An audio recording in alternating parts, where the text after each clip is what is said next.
Cultural Canvas, Episode 4.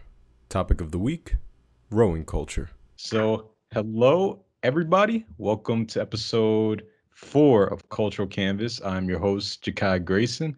We are here with Ralph. Now, Ralph, you were a member of a rowing team at which university? I forget. Stockton University down in AC, Atlantic City. Atlantic City, the place that And has nothing to do but gambling. That's so there, whack, man. water and losing money. That's about it. That is about it. I mean, they got a good amusement park. Actually, no, not really. That amusement park's kind of trash from keeping it 100. So, but it is I what mean, it I is. mean, I know the owner of the thing, but I gotta say it's not that great either. All right. Well, at least you're being brutally honest about it. That's all that matters. But today we're going to be talking about rowing culture. Now, rowing is a sport that's kind of gets overlooked. We don't really see a lot of it happen. We don't really. I have yet to see it on like TV or anything. But I have heard that it is a pretty big sport. It's a pretty difficult one. So tell us about kind of rowing culture. Somebody that really knows little about it to nothing about it.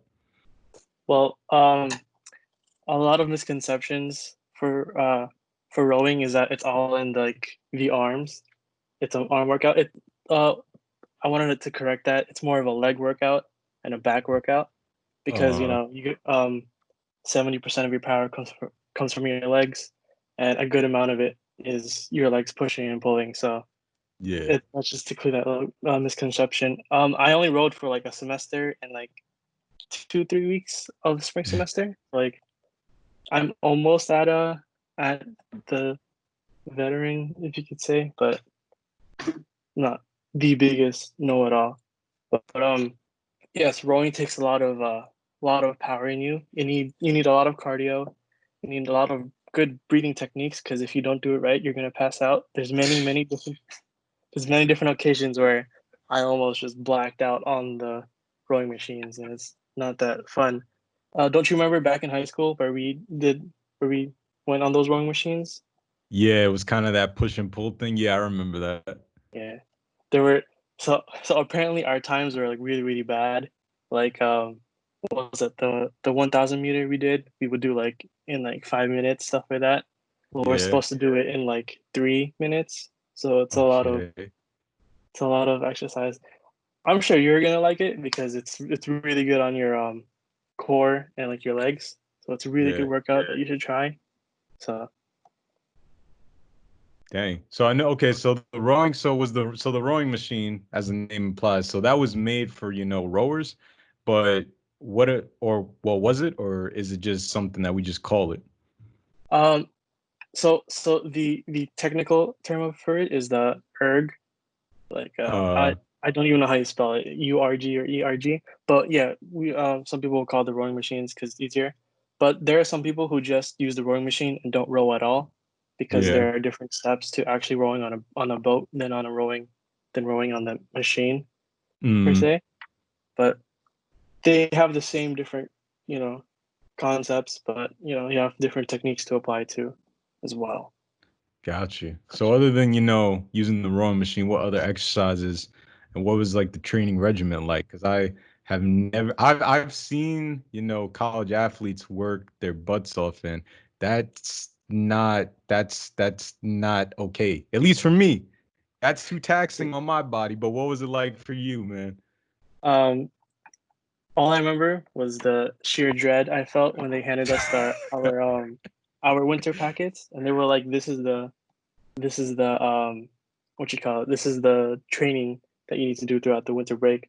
I didn't do a single thing because I don't have a gym here. So, but Mm, it was, let's say, like a lot of deadlifts for one to get up yeah, your chest and arms at least. Um, a lot of squats. Squats were like one of the more important things because to get your leg muscles going, right? And then your lat pull downs, of course, to get your lats because when you pull the oar in, you're gonna need a lot of that. And do you know what the exercise is called when you're laying flat, right, on the bar, on the seat, and you pull up the dumbbells like through your chest? It's like that's. I know what you're. Are you pulling it? Are you pulling it to your chest? Or are you pulling it to the side of your chest? your like chest right here. It's like I don't. a is it I a don't. dead It's with dumbbells, right? uh there was one with dumbbells and one with the bar. I know what you're talking about. I don't know the correct term. Hold on. Let Yeah, me me see if I neither. can. I'm not a gym junkie, so can't Gym really. junkie. Yeah. Yeah, me either. I mean, I haven't been in the gym. I haven't been in the gym in so long, so it's been like, so I can't. So all these terms and everything are lost to me. Actually, I can't even find the Well, I can't find it because I really don't even know what to search up. So, Yeah, I got you. I got you. but But yeah, all right. What about pull-ups, like pull-ups, chin-ups, and things like that? Because I know those are pretty. Because I did those like a week ago, and that was so taxing on like my back. My back was pain. screaming at me. Was screaming Ooh, at me. yeah. Um, pull-ups. It wasn't required to do pull-ups, but like it was recommended because again, it's a lot of that. What is it? Biceps, triceps, lats, Uh, something like and like cores. It's really going through my ears one way and out. So it's hard. oh, I No. got you. I got you, man. I got you. Yeah, pull-ups are definitely like. I think those are like the gold standard of like workout because it's one of those things that if you can do it, it's almost like you almost feel like the man almost because it's like not a lot of people know how to do it. So it's crazy. Yeah. But what about like why rowing? Why did you join the team when you got to Stockton? Like, was there a big reason? No, actually, it's a funny story. It was orientation. It's not even funny, but in orientation, I was walking through the door, and this old man, probably like 5'4", came up to me. He was like, "You want, you want to join rowing?" Handed me the paper, and then I go to the what is it? The meeting for rowers, right? And there was like 10 of us, and I was like one of the shortest people there, and I'm like 6 foot flat, right? Yeah. I'm one of the shorter people there, and I was just like, wow, this seems cool. And then we actually tried it. We first rode on the rowing machine. That hurt like hell. And then we went on to a bigger boat, and that just it was really nice, like feeling the wind hit you as like you're going through water. So Hmm. it's a really different experience. If you want to give it a try, I recommend you can come down to AC, and then we can go on the little boat, and I can teach you there. Well, there's finally something to do in AC. I'm down for that. I'm down for that. Or Actually, you told me about the conditions of like the water. How was the water over there when you were like rowing or practicing anyway? um, so in the fall semester, um, at least from my experience, it's just brutally cold. I'm telling you, like brick is the best way I could say it. Um, we'd have to wake up again at like 4 in the morning, 4, 5, 6 in the morning.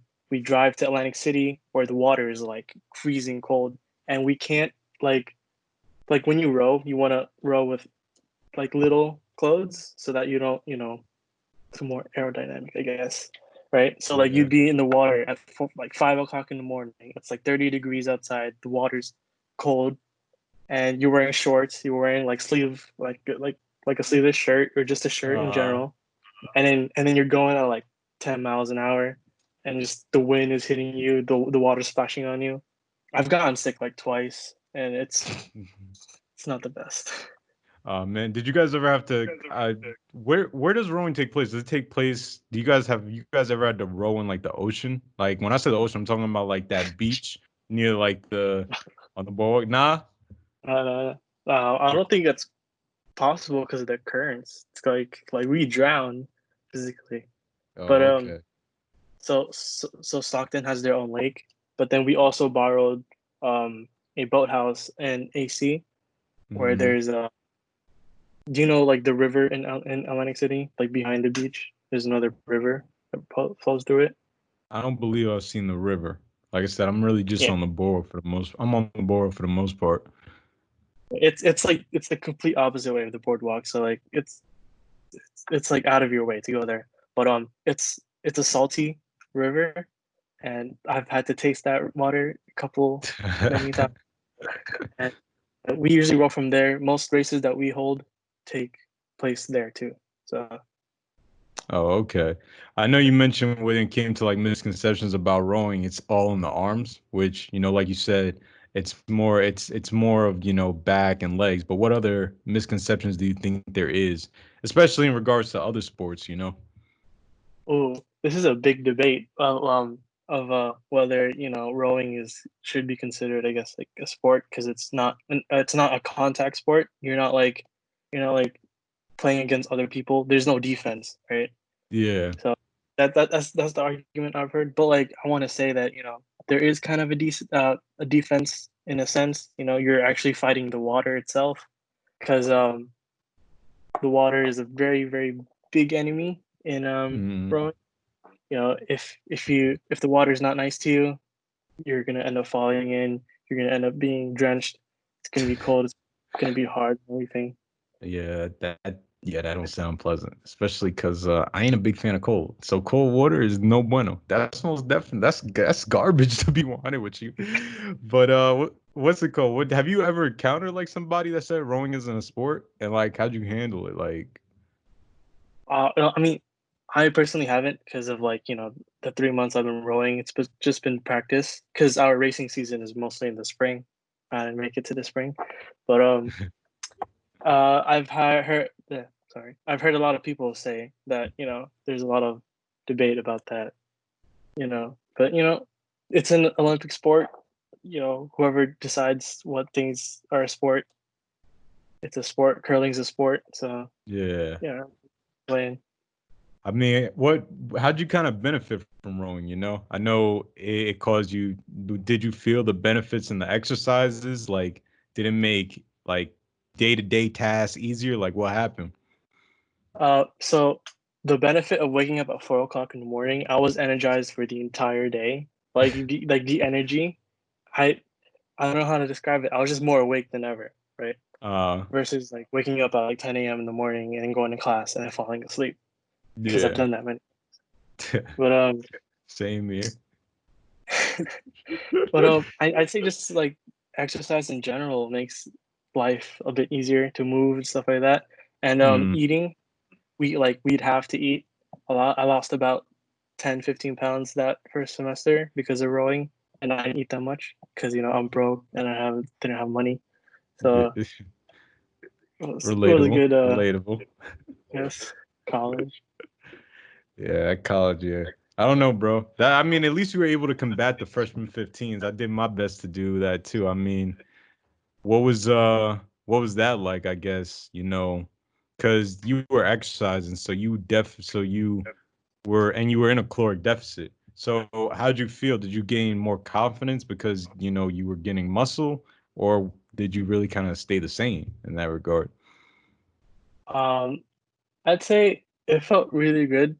Not only did I have some muscle, but I wasn't as ripped as you are. I was just more lean and stuff like Yeah. that.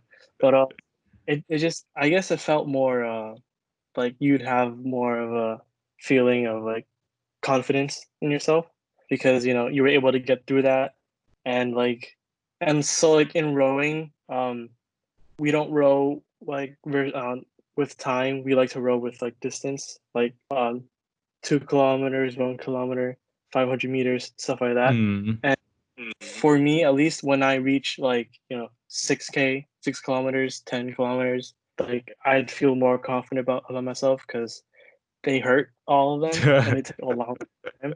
So it's I'm trying to find the word like an achievement, you feel accomplished with yourself. Yeah, that's it. Oh, okay. What about like competitive? I know that there are people that don't have a competitive bone in their body, and then there are people that get competitive over, gym. You know who I'm talking about. But how did you feel competitive when you were rowing, or was it just something to do almost? um, well, the atmosphere of rowing is competitive in itself. Like all my other, we call ourselves brothers because we're a family. Mm. Um, we all hype each other up. We all get excited for different events and stuff. Yeah, we do get competitive, and the reason we get so competitive, is because we want ourselves to get better. We want each of us to get better. We want to be the best. But that, comes with the downside. There's a lot of times where we were just yelling at each other, but it was for good. We were yelling at each other for good. Um, Uh, yeah. And there we had two races. I didn't race in one because I was the slowest rower, you could say, because I don't okay. have that much time to build myself up. But on the second one, I raced, and it was it was against your school. It was against Rutgers, New Brunswick. We got dusted. We got destroyed. I tell you. A lot of people in your school are very big, very strong, and it was a good learning experience for all of us. So, Yeah, trust me. I've seen them. I've seen them. Actually, what's it called? There's an echo on your end, bro. this one, I got you. Yeah, yeah. Don't worry about it. All right, that's good. Let's see now. Yeah, yeah. There's no. All right, so that goes good. In regards to the transition from high school to college, for a lot of people, it's a smooth one. For a lot of people, it can be rough. It can be the Uh, hardest thing they do. So for you, how was the transition, before rowing and after you joined the rowing team? Did the rowing team make it easier to transition? Did it make it harder because you had more things to balance? What happened? um, actually, yeah. Joining the rowing team actually made the transition easier because I was forced. I was like pushed into a community, and I had to Mhm. learn through that community. And with all the bonds that I made with the different people there, just made it a little bit easier to transition. It still Yeah, wasn't hard. It still wasn't easy, but it wasn't that hard. So I had to find my people per se.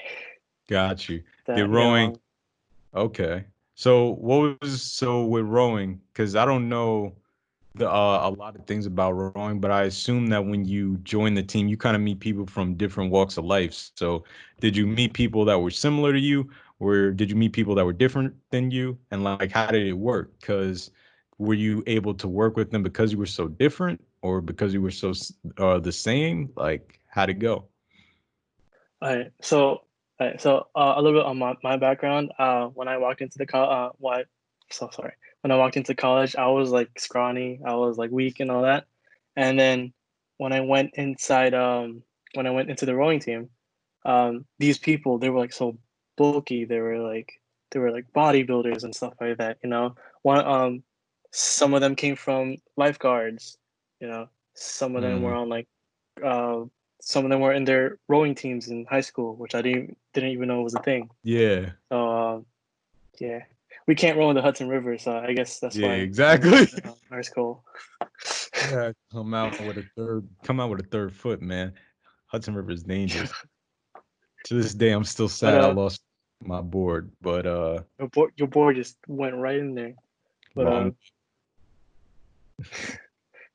I just saw like meeting the different people. It really gave me like a goal that I need to set. Like I need to be up there with these people. I need to do my best so that I can get to their level at least, and then build with them. I don't want to be the person in the back following them. I just want to be next to them, type of Mhm. deal.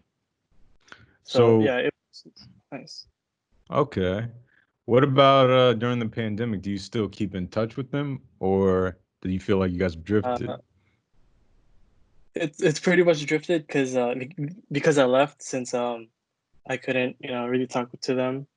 Some of them are doing their own thing now. Like one of my good friends, there, he's planning on joining the army soon. So I was just like, I want to miss all these memories. But I still keep in touch. I do my best. When I left rowing in the spring, I saw my coach. My coach Mm. he was like very happy to see me, and he told me you're always part of the family. I'm like, thanks, coach. Makes me feel better about myself. So Got you. it's All just right. it's just like a community basically that I built. Oh, that's awesome, man. And as a college athlete, and like I said, I know you made note that there are people that debate if rowing is a sport or not. You guys are moving, you guys are busting your butts. I'm gonna at least consider it a sport. because it deserves to be recognized. There was one, at least to me. If anybody else, and some people may disagree, but hey, it's not their show. So with that being said, as a college athlete, what was because you kind of went from being, just a regular student to a college athlete, and that schedule is crazy and hectic. And you said, 4 a.m. allowed you to stay up and stay, awake throughout the day. And other than balance between all of that, what were some things that you never really realized about the college athlete, lifestyle? Because I think we all have a stereotype to what a college athlete may look like or act like or be like, but what was it? But once you became a college athlete yourself, what were some things that changed in regards to mindset and how you perceive them?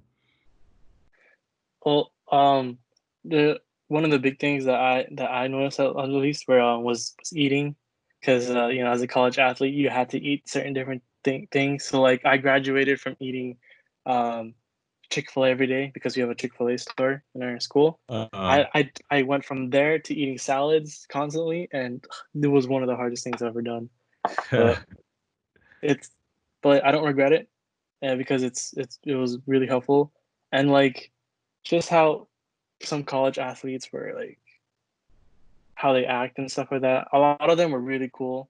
You know how varsity people were like in like High School Musical or like Disney Channel movies. They were like the snobby people, rich people, but like they're yeah, actually really cool people, and they put in so much time into their craft. Like I can see why they love rowing and how they got up to this point, and like I really appreciate everything that they did. So like it makes me, you could say, appreciate athletes more now, because like every time I see my friends, one of my friends who's in the basketball team, he's like grinding every day, and like you know just mad respect for them basically. oh, okay, that's awesome. And what were struggles that and on the opposite end of the spectrum, what was the struggles that you didn't realize existed as a college athlete? A big struggle was feeling disappointed in yourself, because that's very big, where like you can't reach a certain when you can't reach like a certain criteria, like for training, right? We had to do this amount of deadlifts, this amount of squats, and like every time I couldn't hit those what is it, sets, those different repetitions, I just felt, oh wow, I'm not good enough to be on the team. So it was really hard going through that, but Mm, as time went on, it just got a little bit easier. And yeah, how when you exercise, your body feels sore. Of course, it makes going to class harder than usual, because you have to yeah, pick stuff up every day, and your body's aching. So that's a pretty big part. got you. And with the disappointment and the change in dieting, those are like big transitions, and they're big transitions that you have to make in a small amount in a small time window. So how did your team help you with that, with the dieting and, feeling disappointed in yourself? Like, how did they help? Well, I had a really good talk with my assistant coach, um, because like it was during that time where I was just like, wow, I can't keep up with anyone. I was like behind, and then my assistant coach talked to me. He was like, do you actually want to do this? Do you really want to do this? Is this what you want to do? Are you doing this because you want everyone else to be impressed, or are you doing this because you want to impress yourself? And I was like, oh, I'm doing this for myself. So that really built all my confidence, and that made me realize that failure is great. It's good. It's what motivates us, Yeah. and that pushed me. And like for eating, every time I was walking into our room, uh, we call it the speed lab, because I don't know why, but when we go and train, some of them would come in with like Hmm. apples, salads, and stuff like that, and I was like, I should really start to eat healthy and be like that. Okay. All right. All right. And when it comes to other, avenues or other what's the word? Hobbies. Yeah, hobbies that you have. Are you looking to, stay active even though you aren't doing rowing anymore? Or do you plan, well, once you get back on campus, of course, and things are have calmed down and are more safe. Do you plan on joining another team or another club, or is your focus elsewhere now? So my focus definitely has shifted. Rowing is not, my top priority anymore. But I wouldn't be mad if I joined it again in the future. But as for now, it's not one of the top priorities. As for like hobbies and Mm, stuff, I joined like a Filipino club because I'm Filipino, and then I mm, ended up being one of the people on their executive board. So like I'm like one of the people who help run it. So that's really good for me, and I wanted to expand more in my music and video skills per se because I just got an interest in that. So there's a lot more things that I want to do, and okay. rowing just isn't on top of that list anymore. But if it does get back up on that list of things that I want to do, then I will definitely welcome it and go for it again. All right. All right. Good stuff, man. Good stuff. What when it comes to video, what's your plans or goals with it? Do you want to, start doing short films? Do you want to make a YouTube channel? What's the goals? Uh, no, I'll just as of right now, it's just for like fun because like it's not like a big passion as music is to me, and like my computer can't even run like the software properly because it's pretty weak. So it's just as of right now, it's a small little hobby that I want to do for fun. I did some video work for my rowing team.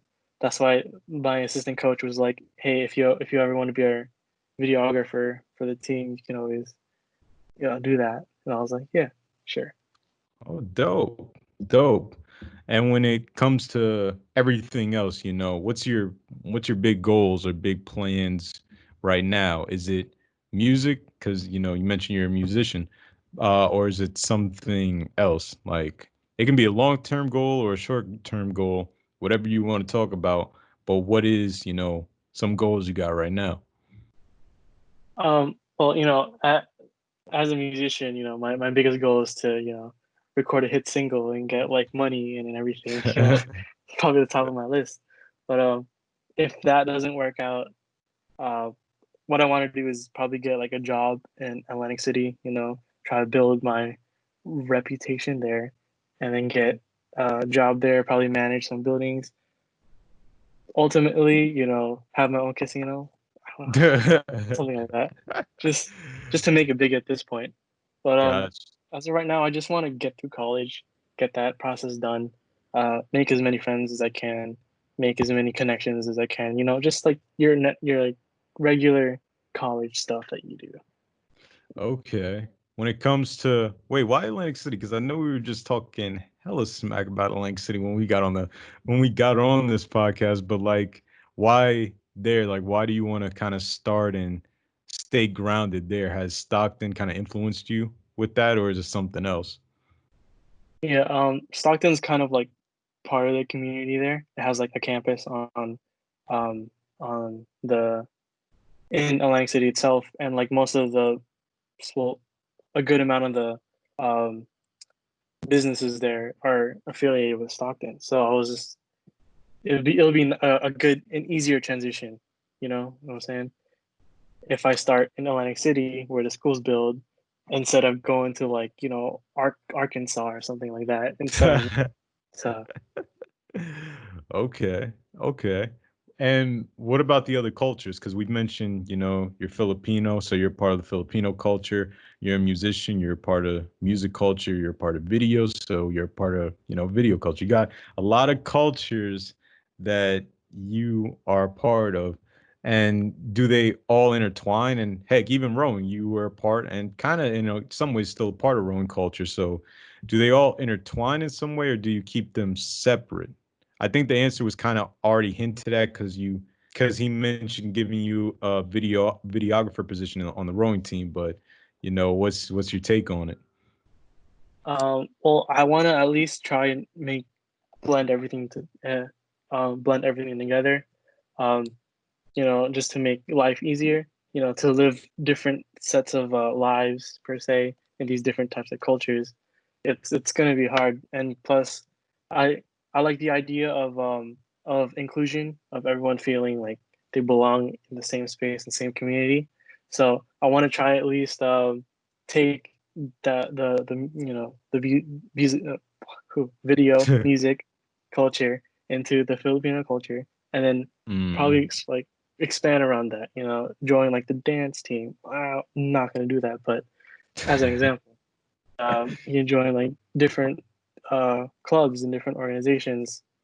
Basically, expand my culture and then try and blend it in together, as you could say, like a good salad. I guess. Okay, good salad. All right, I like that. I like that. I like that. What's the term for that? That's Yeah. not a metaphor. It's not a metaphor, is it? It's a The analogy, I guess. analogy. Yeah, I guess an Uh, analogy. Man, I was good. I was good at English. What happened? This sucks, bro. I haven't taken an English class in forever, so Well, I don't know. I'm a comm major, so good thing is, I don't have to take crazy math courses, thankfully. oh, I'm a business major, so I have to take crazy math courses. You know what's crazy? I was supposed to be, well, I might end up doing business as a minor. I took the standard, like, I think it was foundations, algebra foundations in college. I don't ever want to do that again. I don't ever want to spend, and I'm paying money to do numbers. I can't. No, that's No way, right? that. I don't feel it. I'm not with that. That's not cash No, money. I That's not get. going. No, I get what you mean. What you call it? I took a psychology class this semester, and I was like, maybe I should minor in psych. And I was just like reading through the course material. I'm like, wow, this is totally not it for me. But This is totally not the wave. yeah, not the vibe. So probably, if I find something else, I could minor in something else. But as of right now, no. Got you, got you. Actually, going back to your business major, I mean, is it something you want to do? Is it something that somebody influenced you to do? Because music, as you said, is your passion. Or is it just something that you feel is like a smart, choice or decision? Um, it's probably like intertwined with music because music is a business in itself. So I was thinking, if I could go into business generally, then I could find a way, to finesse it into music itself, and then learn how to make a business in music myself. If you get what I'm saying.